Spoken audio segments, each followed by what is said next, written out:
This is a public lecture hosted by the Johnson Shoyama Graduate School of Public Policy. The school is, as many of you know, a joint initiative between the University of Saskatchewan and the University of Regina, and in that respect it is unique.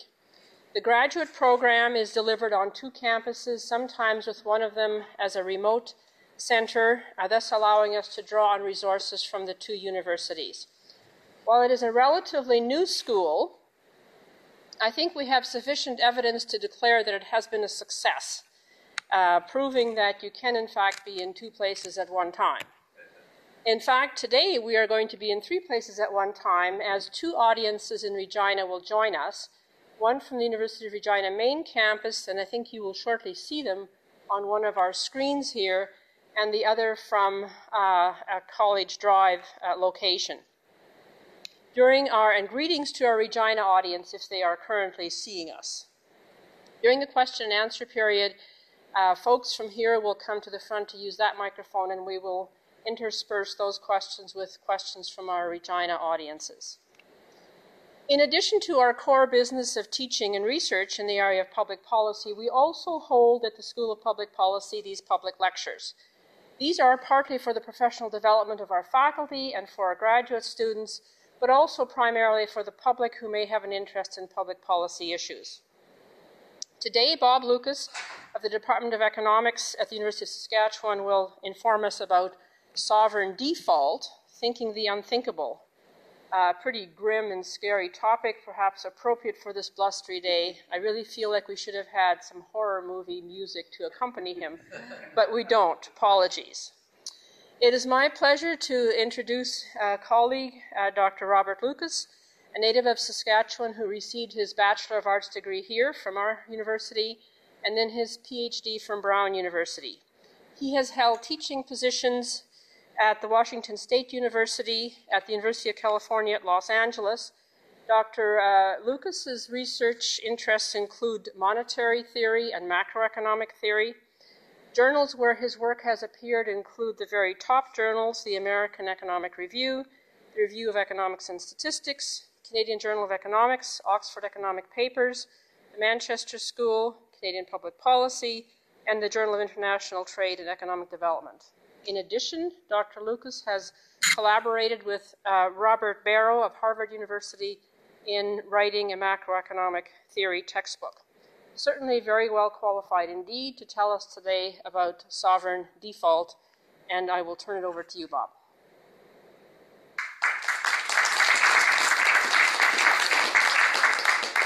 Thank you, Rose, and thank you for coming out on this blustery day. Today I'm going to talk about sovereign default. Some of you may have heard a presentation I made in early 2009 on the financial crisis, the world financial crisis. The fact that I'm now talking about sovereign default is not coincidental. This is the second stage, typically, of financial crises. So let's think about the overview of the talk. I'm going to start with some preliminary accounting, and I apologize, there will have to be a little bit of algebra, but it won't last long. Then I'm going to define default. I'm going to talk about the chronology of a sovereign crisis. I'm going to talk about the consequences of a sovereign default. And in this section of the talk, I will distinguish between external and domestic default. That's an important consideration. And then I'm going to go through 4 case studies: Ireland, Greece, Italy, and the United States, all of which you will have read about in the last 2 years. So again, let's start with some preliminary accounting. I'm going to talk about budget constraints. There are 2 types of constraints I'll introduce. The first is the government budget constraint, an annual one. And here it is, equation 1. I define BGT as the nominal debt outstanding of a country, say on January 1st of 2010. And so BGT plus 1 would be the same variable in January 1st, 2011. So it's the growth in the debt over the year in question, and it's identically equal to government expenditures minus tax revenue. And if that second part of the equation is positive, we define that as a positive deficit. Now we can break down the government expenditures into 3 categories. We have G, which is purchases of goods and services. These are the purchases that show up in the national accounts. They generate income of an equivalent amount. And the second two items in the parentheses are known as transfer payments. They simply are activity where the government takes from you and gives back to you, transfers back and forth.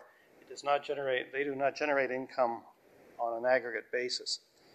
The two categories are interest on the public debt, and I have denoted that by the interest rate I times the amount of debt outstanding. Of course, this debt outstanding was issued at various times in the past, and so you should think of this as a vector multiplication. Different issues of debt have different interest rates on them, but that's the notation I will use. The other term in parentheses I just have called other transfer payments. Net of, not including debt. These are welfare payments, Social Security, public pension plans if they're funded out of general revenue. And then we can play around with it a little bit more. In the third equation, I have subtracted other transfer payments from taxes. And now I've got, on the right-hand side of equation 3, government spending minus net taxes. That's the net revenue the government receives. That's known as a structural deficit, and that's going to play a role in the discussion that comes forward. And then we leave the interest payments on the debt as a separate entity. And so equation 3 will be the principal equation I'll be using in this talk. Now, the problem with these figures that I have introduced is they're in nominal terms, dollar amounts, and so for large countries like the United States, they tend to be in trillions of dollars. And it's a little hard to get an idea of the economic significance of these numbers. And so we use an analogy with an individual. The ability of an individual to carry debt is based on his or her income. And so what we're going to do with this equation is we're going to divide all of the variables by nominal GDP of the country to get a measure of how significant these debt variables and spending variables are relative to GDP. And if we do that and do a little more algebra, which I'll spare you from, we get the following. Define the lowercase letter as the debt to GDP ratio of the corresponding variables in equation 3. And now I've got the change in the debt to GDP ratio in equation 4. And that's equal to structural deficit expressed, again, relative to income, plus the second term, which is the real interest rate minus the growth rate of real GDP times the outstanding debt to GDP ratio. Now, the real interest rate is the nominal interest rate minus inflation. In a low inflation environment such as we have, you can think of R as being the proxy for R as the nominal interest rate. So equation 4 will give us a rule for governing how this debt to GDP ratio changes over time on an annual basis. Now, there's a second important budget constraint, which I'll call the intertemporal budget constraint, and it's built up from the constraints that I've just introduced. So we rewrite equation 3 as 5. This is the same as 3. I've just changed the order of the variables. And then we update equation 5 by one period. In other words, if 5 holds in 2010, it's certainly going to hold in 2011. And so we obtain that one. And you'll notice in equation 6, BG T plus 1 appears as it does in equation 5. So we can use this to interconnect the two annual budget constraints by solving 6 for BG T plus 1 and substitute it into 5 and rearrange, and we get something that looks a little nasty. In equation 7, we've got the principal and interest of the government debt. In the second parentheses, we've got the present value of government spending over the 2 years. On the right-hand side, we've got the present value of tax, net taxes, and then this terminal, the debt in period T plus 2, brought back to the present. Now, if we do this for the foreseeable future, we get a budget constraint going into the future as far as we want. And so I will just write it out in this fashion.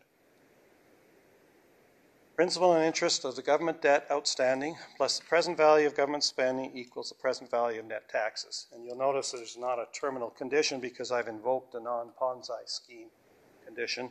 The governments eventually have to pay for things.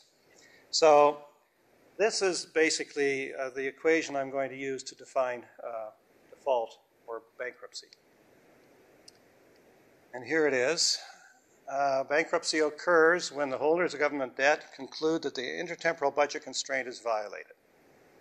That is, the projected path of spending and tax revenue net of other transfers is such that equation 9 holds.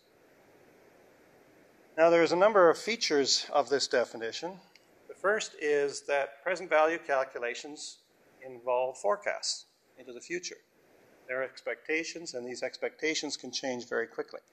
So people can decide today a government is in default, even though yesterday they did not think so. So that's the first point about sovereign debt. It comes on very quickly. Now, how do people form expectations of equation 9?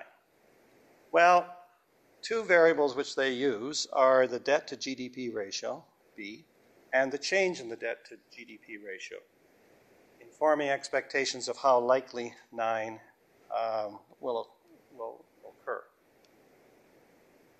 Furthermore, as the probability of bankruptcy increases, so also does the nominal and real interest rate that holders of government debt demand in order to continue holding the government debt. And this rise in the nominal interest rate is going to play a role in the debt spiral that I will speak of momentarily. So let's talk about the chronology of a sovereign crisis in general terms. A high debt to GDP ratio does not by itself trigger a sovereign debt crisis, but it increases the country's vulnerability to experiencing one. The typical initiating event is a financial crisis that produces a prolonged recession with large declines in income and employment. The recession generates a sharp decline in tax revenue because taxes are a function of GDP, a rise in other transfer payments, unemployment insurance, social welfare, bailouts, and an increase in stimulus spending. And we saw all of these occur in many countries over the last 2 or 3 years. Combined effects of these changes leads to an explosion of government debt and a large increase in the debt to GDP ratio.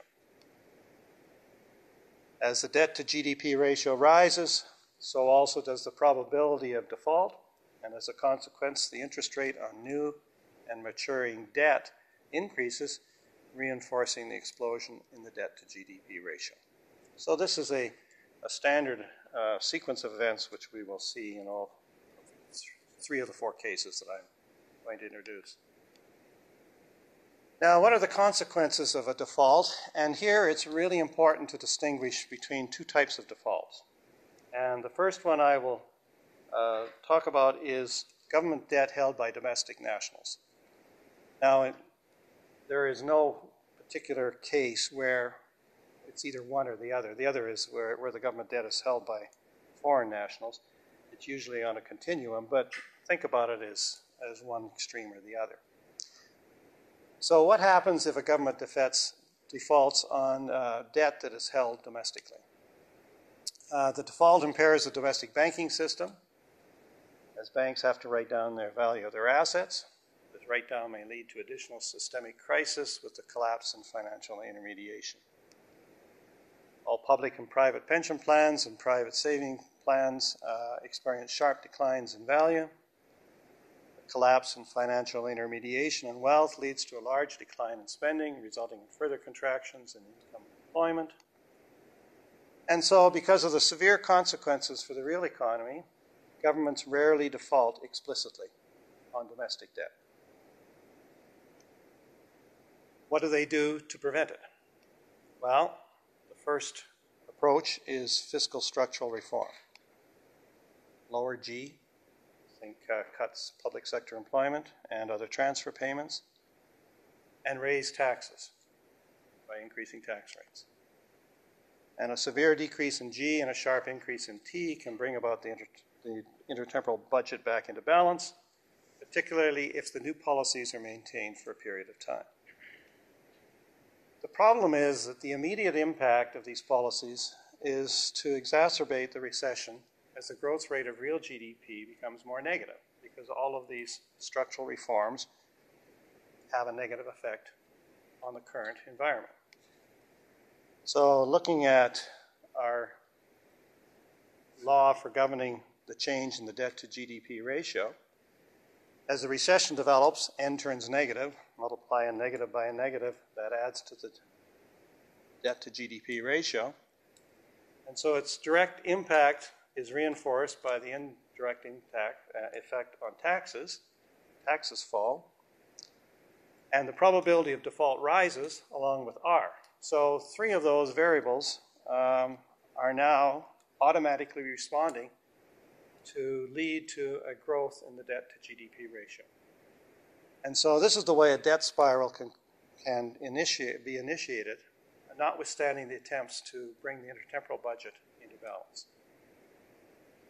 Because of this possibility, governments have in the past found another way to prevent default, and that is to sell new and maturing debt to the central bank. And this policy generates new revenue to augment net tax revenue without feeding into this debt spiral. The problem is when the central bank buys the debt, it issues credits which can be converted into currency, which we know is known as high-powered money, which leads to a rapid increase in the money supply. And the rapid expansion of the money supply generates surprise inflation. So rather than defaulting by writing down the nominal value of outstanding debt, surprise inflation reduces the purchasing power of this debt. So the net result for B is the same as an explicit default. It's just that you are raising the denominator instead of lowering the numerator. And this policy was the principal means of avoiding explicit default prior to the 20th century. Now, a danger of this policy is hyperinflation, as the sale of debt to the central bank accelerates. And the classic example is that of Germany in 21 to 23.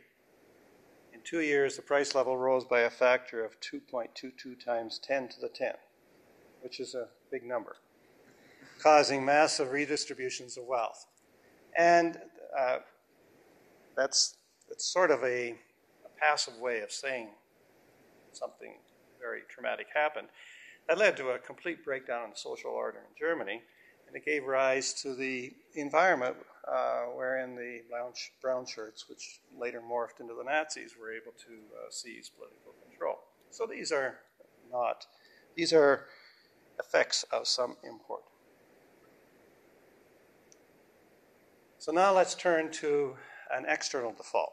External defaults, in some sense, are better because the debt is held by foreign nationals. So the domestic economy is spared all of the consequences that I have talked about to the extent that foreigners feel the brunt of the default. Now, the default typically means that you can't go back into international markets the next day and start borrowing again. So you are essentially saying, you are essentially foregoing international credit markets for the foreseeable future. Now, this loss of access is not as bad as one might think if the structural deficit is zero. So I've reproduced equation 3 on the screen. And you'll note that on the right-hand side, if you default, I dot BGT disappears. If G and T are in balance, that means the left-hand side is zero. You have no need to borrow. So the critical factor for a country in thinking about default is the state of the structural deficit. If it's big, then it has to be financed, then they're not going to want to default. So once the structural deficit is close to zero, default on external debt is much more likely, and this gives the country some negotiating power to go to the creditors and say, look, I can default and you will get nothing, so let's negotiate default. And this is known as a structured default. This negotiation involves a number of features. The first thing is a partial write-down in the nominal value of the existing debt, which has been given the name of a haircut. The second component is a restructuring that involves a swap of debt about to mature for debt of longer maturity and lower interest rates. Credible commitments for fiscal structural reform, because your creditors are now going to take a 30-year bond and they want to have some assurance that over the next 30 years the interest payments will be made. So the way you achieve that is that you implement structural reform involving lower future G and OTP and higher future T. And the fourth one is very important, extra short-term lending to finance the current deficit until the structural reforms take effect. So if properly executed, a negotiated default can avoid the debt spiral that results if the reform focuses solely on eliminating the current deficit. And that's a very important point. Negotiated defaults. Thus, a successful settlement will bring the intertemporal budget back into balance by changing all four components of the budget while simultaneously financing the current deficit. So if you look at the intertemporal budget deficit again, I falls because that is part of the negotiation. BGT falls, the haircut.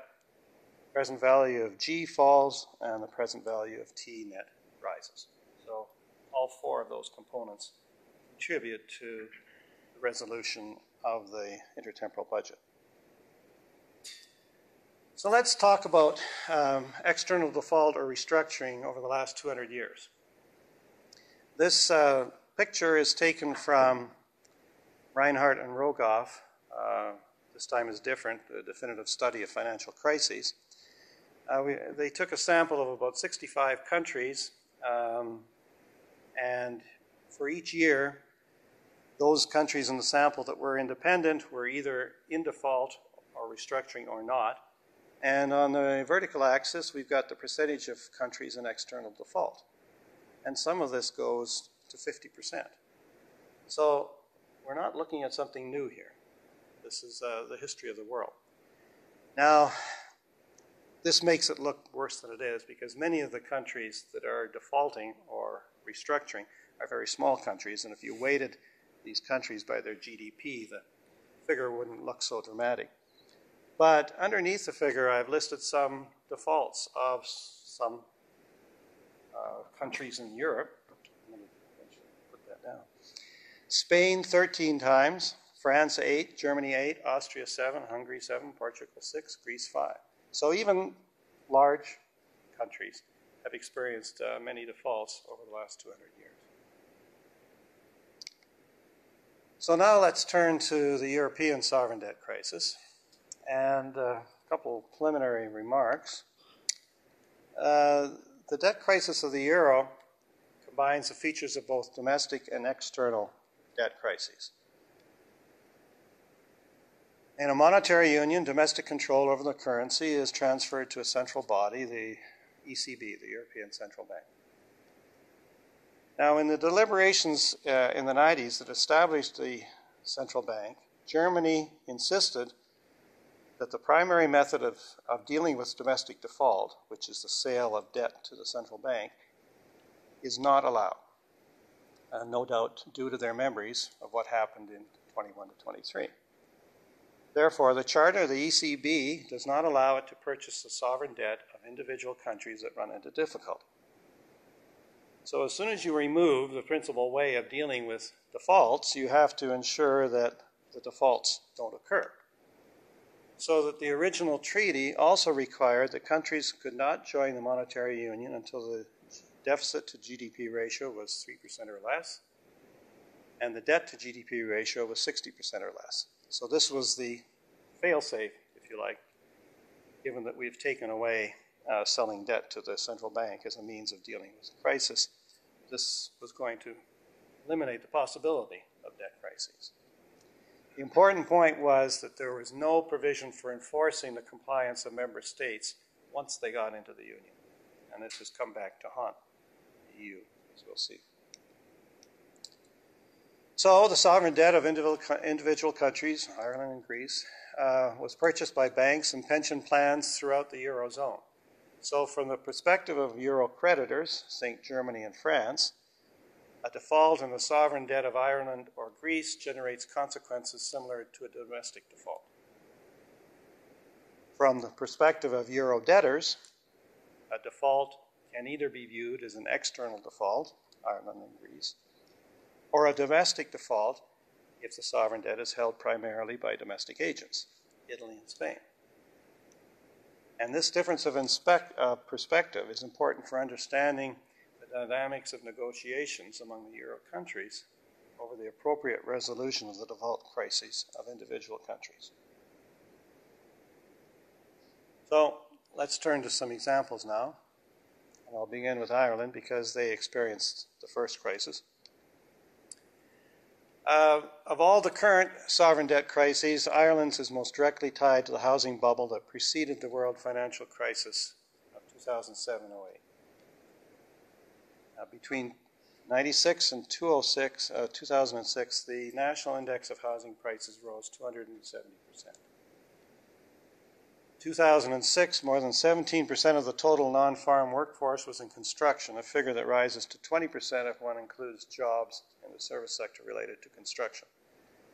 Michael Lewis, the columnist who's written on this period, suggested that by 2006, everybody was either buying a house, selling a house, or building a house in Ireland.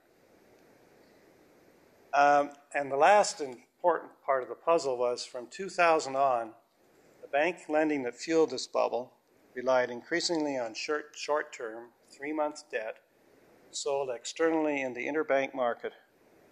That is, they borrowed from other banks around the world rather than the traditional way of receiving deposits from households.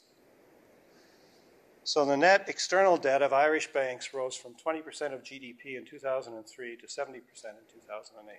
So Ireland was really posed to suffer some rather severe consequences if housing prices ever started declining. Well, there's the picture. The upper line is Dublin housing prices. The lower line is housing prices in Ireland total. And you'll notice the peak was reached in 2007, and from that point on, they fell dramatically and continuously. So the crisis chronology is fairly straightforward. When the bubble burst in 2007, and prices began declining, borrowing in the overnight market became difficult because lenders knew the Irish banks were in trouble because the value of their assets were declining. And Irish banks were forced to cover their shortfall with loans from the Irish Central Bank and the European Central Bank. By 2008, banks were experiencing large-scale redemptions. There was a full-scale bank run, and on a fateful day in September, the late finance minister, Brian Lenihan, guaranteed the debt of the 6 main Irish banks. In effect, this decision converted private debt to public debt due to a confusion between illiquidity and insolvency of the banking system. And this is an important distinction. An illiquid bank is a bank that has good assets, has a temporary problem with sources of financing those assets. An insolvent bank is a bank that has bad assets, and therefore it's not a problem with liquidity. The bank is essentially bankrupt because the value of assets has fallen so much it cannot cover the value of its deposits. Lenihan was told the banking system was sound. It was a liquidity crisis. And I think one of the major banks in the United States, how can I forget its name, provided proof of that. They were one of the banks that was lending to Irish banks. And so basically he just converted the private debt of banks to the public rather than just letting the banking system collapse, refinance banks and start over as other countries did. Over the next 2 years, additional government attempts to recapitalize some banks and nationalize others contributed to a government deficit of 32% of GDP in 2010. The recession that began in 2008 peaked in 2009. Remember, 20% of the economy suddenly disappears as house building stops, with a decline of 10% in real GDP, the largest decline in the Eurozone. Negative growth in real GDP, together with the efforts to refinance the banking system, generated an increase in the debt to GDP ratio from 25% in 2007 to 95% in 2010. So suddenly the Irish tiger became the Irish basket case. As the debt to GDP ratio grew, so also did the interest rate on government debt, as markets began to consider the possibility of default. By October of 2010, interest rates on 10-year bonds had reached 7%, a level that was considered unsustainable. So this perfect storm of a large structural deficit, high interest rates, and negative GDP growth led to a euro bailout in 2010. And the bailout had a number of common features: a 85 billion euro loan from the European Financial Stabilization Fund, 53% contributed by European governments, 26% from the IMF, and the remaining from the Irish Central Bank cash reserves and National Pension Fund. And the interest rate was pegged at 5.8%. This loan represents about $25,000 per man, woman, and child in Ireland. The loan is dependent on austerity measures, including large cuts in welfare payments, a rise in the value-added tax, and thousands of layoffs in the public sector to bring the structural deficit under control. The loan is to finance the current deficit until structural reforms can be implemented to bring the intertemporal budget into balance. Note the absence of haircuts or restructuring. Private holders of Irish debt receive full repayment of maturing debt, even though the day that Lenihan nationalized the bank debt, it was being traded in New York money markets at 50 cents on the dollar. And so that was really it wasn't criminal because it was based on ignorance, but I don't know what you call it. It was a bad decision. The bailout occurred because of the fear of contagion in the Eurozone if Ireland defaulted. And the tepid recovery of real GDP in 2011 has increased the probability of another bailout package. And austerity measures are forecast to remain in effect until at least 2014. So again, to quote Michael, and in 2011, the government suffered the worst defeat of a sitting government since the formation of the Irish state. And to quote Michael Lewis again, the bank sank the economy and the government. Let's turn to Greece, that has been filling the newspapers recently. The origin of the crisis. In contrast to the Irish question, the Greek debt crisis began long before the financial crisis of 2007-08. To achieve the debt to GDP and deficit to GDP targets to qualify for entry to the European Union, monetary union, Greece understated the magnitude of its annual deficit. Once it was in, the Greek deficit averaged about 3.5% of GDP, although there is some question about the quality of this data. A former budget minister suggests the official figure of 1.5% in 2004 was actually 8.3%, and when he went to the Prime Minister and asked to have the government do something about that, the reply was, look, this is the Olympics year, don't rock the boat. This issue was masked by strong real GDP growth of close to 4%. Remember, if the denominator is rising by 4%, that will handle the deficit of 3.5%. As a result, the official debt to GDP ratio was relatively stable, but exceeded 100% of GDP over the whole period. So you'll notice until 2008, or up to 2008, it was relatively stable. But you have to remember that this was occurring, a number of things that happened that suggest that the GDP ratio should have fallen from 2000 to 2008. First thing that happened was when they joined the euro, borrowing costs fell dramatically, and in fact they started borrowing in the same terms as Germany because market participants thought that the euro would stand by Greece. In retrospect, not a great forecast. But interest borrowing costs fell, and in fact there were periods between 2000 and 2008 where R was actually negative. It should be reducing the debt to GDP ratio.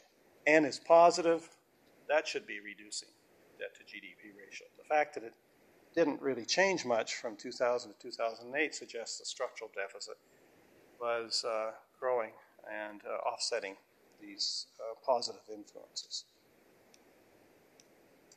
So, with an economy heavily reliant on shipping and tourism, Greece's GDP declined rapidly in 2009 with the onset of the global recession. In October of 2009, the newly elected government admitted that the previous government had been manipulating the nation's economic data on debt and deficits.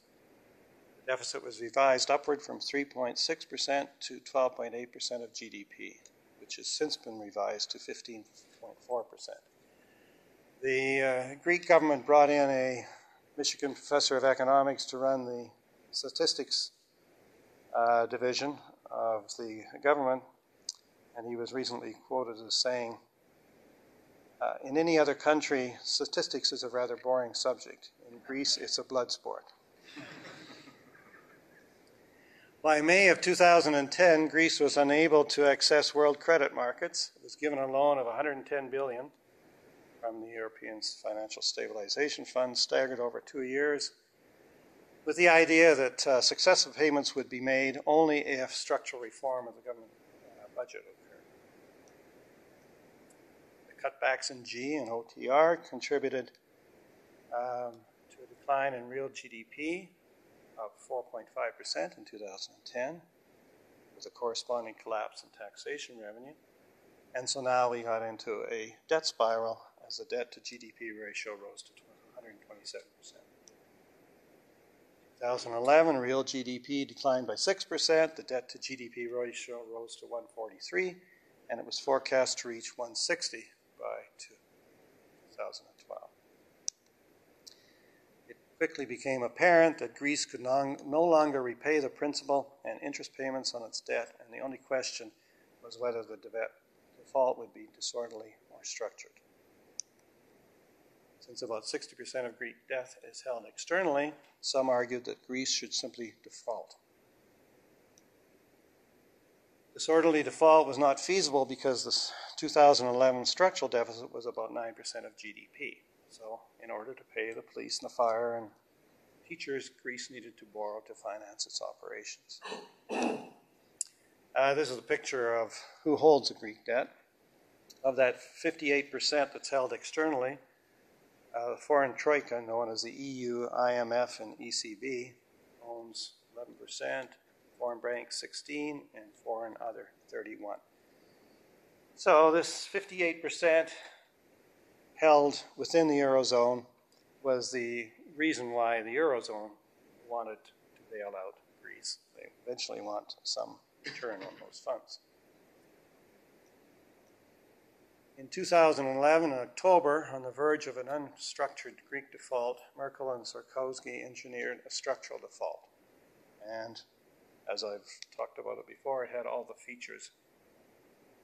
Another bailout of 130 billion, a haircut of 50% on private holders of Greek debt, a restructuring of remaining debt, extending the maturity to 30 years with an interest rate of 3.5 to 4%, which is an effective haircut of 70% on those holders, because they are having, not only are they having to lend for another 30 years, they're having to lend at below market interest rates. So when you do the calculations, that adds up to, they're only getting 30 cents on the dollar. Additional reforms to deal with tax evasion. The OECD estimates that Greece loses up to 4% of GDP a year in lost tax revenue due to tax evasion. A former official of the tax department recently spoke at a conference and talked about the 40-40-20 rule. If you had a $100 bill, tax bill owed to the government, you would go see a tax agent. Tax agent would reduce your tax bill to $20. You would demand $40 in payment, and you would get a net $40 reduction in your tax bill. That's the 40-40-20 rule. They're trying to deal with that. Generous entitlements. At the beginning of their difficulties, you could take early retirement at 55, I think, in Greece. And this was a pension fund that was funded directly out of tax revenue. It was unfunded. And a public sector that is 40% of GDP, that has to be reduced. Then right in the midst of this negotiation, the PM decided to hold a referendum, and you may recall that he was summoned to a meeting with Merkel and Sarkozy and said, if you hold a referendum, you're out of the Union. So instead of a referendum, they replaced him with a technocratic government led by Papademos, a former central banker and economist. With reforms, the hope is that B will fall to 120% by 2020. So we're not looking at there's a real serious problem for Greece, and they're going to be under the gun for a long, long time. Even though this agreement was announced in October, it wasn't until the last week of February this year that the Greek Parliament finally signed on to these structural reforms, and that was the last round of austerity which led to the rioting in the streets of Athens in February. Just today I read that the haircut has to be voluntary in a technical sense. If the holders of the Greek debt do not agree to the haircut, then you initiate credit default swaps, which are insurance schemes that are sold on this, and that raises the possibility of contagion if people have to start making good on the insurance. So what they do is if they buy into the haircut, the default is called voluntary, and credit default swaps will not be enforced. As of today, only 90% of the private holders have agreed to the default haircut. So it's not clear that we're out of the woods yet on this agreement. It still works. That is one reason attributed for the fall of the stock market today. That's another question. Let's move to Italy. Origin of the crisis. Zero GDP growth over the last decade generated a debt to GDP ratio of 116%, even though the structural deficit has been close to zero. What's been happening is zero growth and interest payments to be made, the debt to GDP ratio will rise, according to equation 3 I gave you. The recession of 08-09 reduced real GDP by 7%, which generated structural deficit, forecasts of low and even negative real GDP growth into 2013 and beyond compounded the problem. In fact, the growth of GDP in Italy has been third lowest in the world over the last 10 years. Throughout 2010 and early 2011, the coalition government of Berlusconi failed to pass legislation to address the situation. As we now know, he had other things on his mind. So the real problem was that the Italian GDP is 16% of the Eurozone. So unlike Greece, that is only 1.8%, the very size of Italy raises the question whether the European Financial Stabilization Fund would have sufficient funds to bail out Italy should it need assistance. Well, the crisis chronology again. The crisis peaked in November of last year when Italy was forced to pay 7.3% interest on new 10-year bonds, a level that is not considered sustainable, as it threatened to initiate a debt spiral. In mid-November, the Italian government failed a confidence motion and was replaced by a technocratic government led by Mario Monti, a professor of economics and former EU commissioner. The propensity of politicians around the world to step away from the problem and appoint professors of economics to deal with it is going to simply reinforce the reputation of economics as a dismal science. The Monti government began to implement structural reforms to reduce government spending, reform the public pension plan, and to reduce tax evasion. And now I will make the one prediction that Italy will not default. And the reasons are: the majority of Italian public debt is held internally, so the political and economic costs of default is prohibitive. The average maturity of Italian debt is about 7 years. Therefore, it is less likely to face significantly higher interest rates on most of its debt in the short term. Another way of thinking of it is it has about 7 years to bring its structural deficit into balance and to reduce the debt to GDP ratio to more sustainable levels through structural reforms before a debt spiral develops. So it's got some breathing. And the recent decline in borrowing costs indicates that markets believe the new government of Italy has introduced credible structural reforms to deal with its fiscal situation. Well, along with the immediate problem of dealing with each country as it went into crisis, Germany and France have spearheaded an attempt to reform the Union, to address the fundamental problem of lack of fiscal union that characterized the initial formation of the monetary union. So that's the Maastricht Treaty was the 91 treaty that established rules for joining the EMU. You had to meet the following conditions: max inflation of 1.5%, a maximum debt to GDP ratio of 60%, maximum deficit to GDP ratio of 3%. The important property was that no enforcement mechanism was in place once countries joined the EMU. And for example, in 2002-03, both France and Germany violated the guidelines on the deficit. And other countries, notably Greece, routinely violated the guidelines over the past 10 years. So, to address this fundamental problem of lack of fiscal authority, Germany and France succeeded in getting the other countries of the European community to sign a Fiscal Compact in December of 2011. It was characterized as a treaty between governments because if they start playing around with the constitution of the monetary union, that has to go to plebiscites, and these days nobody wants to take these proposals to the population. Caps the structural deficit at 0.5% GDP, automatic penalties for countries whose deficit exceeds 3%, rules to be enshrined in the country's constitutions, and a new European stabilization mechanism operational in July of this year. UK and the Czech Republic opted out. UK was simply not willing to give up the control over the fiscal authority, but the other countries did, and this is, I think, a significant change in the environment in Europe that will help rule out these crises in the future.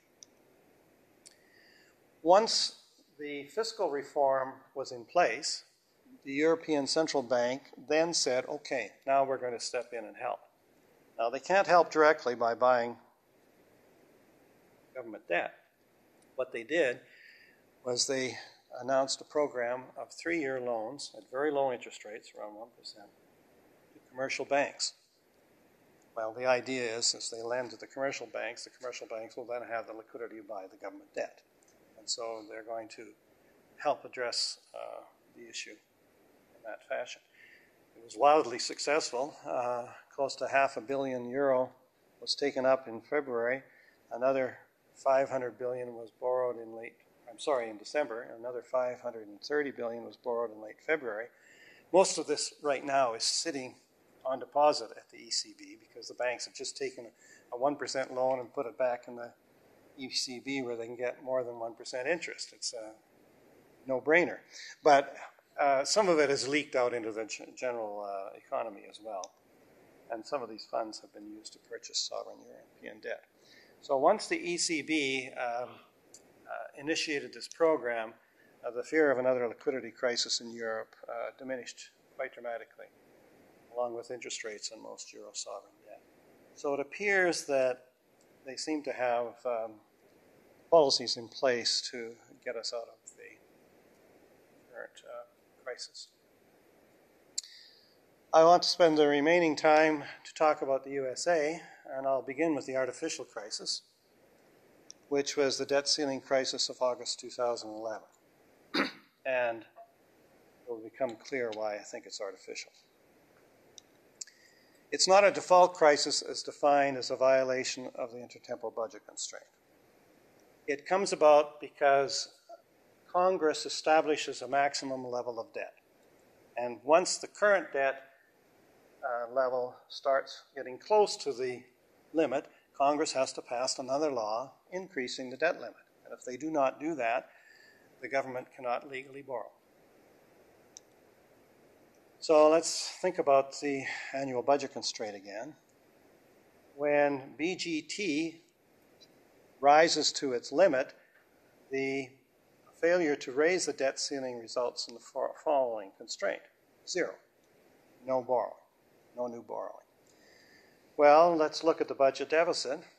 High BGT has to occur because you have to make payments on the existing debt or you do default, technically. Taxes cannot be changed dramatically. And so the only way to satisfy 3A, once the ceiling is reached, is to shut down the government, send public sector employees home. And this did happen in December of 1995. Newt Gingrich, the same one that's running for president, controlled the Congress. He sent a budget to Clinton, and Clinton refused to sign it. So the debt limit was reached, and we had a shutdown of the government. It didn't last very long because the Republicans quickly determined that the public was not on their side, and so it was resolved. But it has happened in the past. Now, it was estimated that the debt crisis the ceiling was going to be reached on August the 1st of last year. And a political stalemate developed in the Congress as Republicans, under the influence of the Tea Party, refused attempts of the Democrats to raise additional tax revenue to address the large annual deficit of 9%. Their line in the sand was no additional tax. On July 31st, a deal was struck to raise the debt ceiling, along with a proposal to cut spending by $2.4 trillion over the next 2 years. And these were going to be automatic cuts.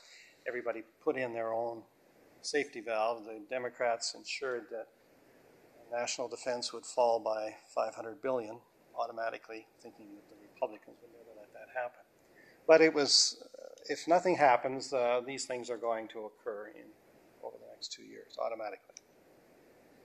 They also established a bipartisan committee to find additional savings by the end of the year so that these automatic cuts would not have to start. The day after the agreement, S&P downgraded the U.S. debt, since the deadlock in addressing the growth rate in federal debt appears to be in place at least till the election this fall. Even though it was an artificial crisis, these artificial crises can have real effects. Markets around the world experienced heavy losses. The Dow Jones dropped 5.6% in one day. It does not generate a lot of confidence in the economic management of the U.S. The bipartisan committee reported a failure to reach consensus in November, and the congressional deadlock will continue at least until 2012 election, as each party hopes to achieve a majority in both houses to enact its preferred solution. Republicans focus on entitlement and spending cuts. Democrats tend to favor tax increases. If the election does not resolve the impasse, then the parties will have to negotiate a path of spending and taxation revenue that will be sustainable in the longer term. Now, this is the artificial crisis. The United States is facing a real problem. This is a picture taken from the Bowles-Simpson Commission, which President Obama set up in 2010 in an attempt to arrive at a consensus on how to deal with the projected path of spending and taxation. And you'll notice in 2010, the debt to GDP ratio was only 60%. It has since risen to about 73%, but it's still not in, we're not in crisis mode here. The problem is looking forward. And there are three scenarios in that diagram. The red line is the current law. And under the current law, it appears there's no problem. Debt to GDP ratio will continue, but never gets much over 80%. The problem with the current law is that it keeps getting modified. The Bush tax cuts of 2001 and 2003 were supposed to expire a year ago. 2 years ago, they were extended. They could easily be extended again in 2012. So the current law is not the relevant. It's the current policy, which is the green line. That is, if the U.S. Congress continues to do what it has in the past, under current policy, the debt to GDP ratio explodes, or is not sustainable. And I think it was George Stiglitz that says something that is not sustainable probably won't happen. But it shows you the necessity of taking some action. The third line, the blue line, is the Commission proposal, which is a combination of spending cuts and taxation revenue-enhancing policies. And under the Commission proposal, you'll notice that the debt to GDP ratio continuously declines into the foreseeable future. The question is, why hasn't Obama utilized this Commission proposal? Because in his current budget proposals, he did not adopt many of the Commission proposals, and I think the only answer there is that he has made the judgment that until Republicans decide to negotiate in good faith, there's no point in negotiating, and so he has gone to the other Democrat. He's tilted towards the Democratic position of tax increases. In passing, there's a lot of changes you can make in the U.S. tax code that don't involve tax rate increases. For example, if you list the countries where U.S. companies book the largest profits, 3 of the top 5 companies are Ireland, Luxembourg, and Bermuda. And the U.S. profits that are generated in Bermuda are 646% of Bermuda GDP. So it's pretty clear that U.S. companies are gaming the system, booking profits in low taxation areas of the world to reduce their tax.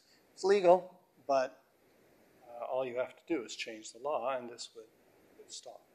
So there are many proposals now to modify or change the U.S. tax code, and that probably will be the focus over the next 2 years, is reform of the U.S. tax code to deal with the problems implied by the current policy.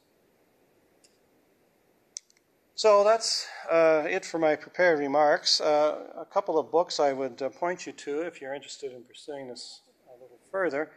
Reinhardt and Rogoff, this time is different, as I suggested, the definitive work on financial crises and sovereign debt crises over the last 800 years. It's not bedtime reading, but it will reward you with some insights. If you are more interested in reading about the human side of these crises, Michael Lewis has produced a book called Boomerang Travels in the New Third World, which is us now. And it's based on a number of articles he published in Vanity Fair, where he goes through some of the personal aspects of these crises in different countries. A highly readable account. So I'd like to now open the floor for questions or discussions.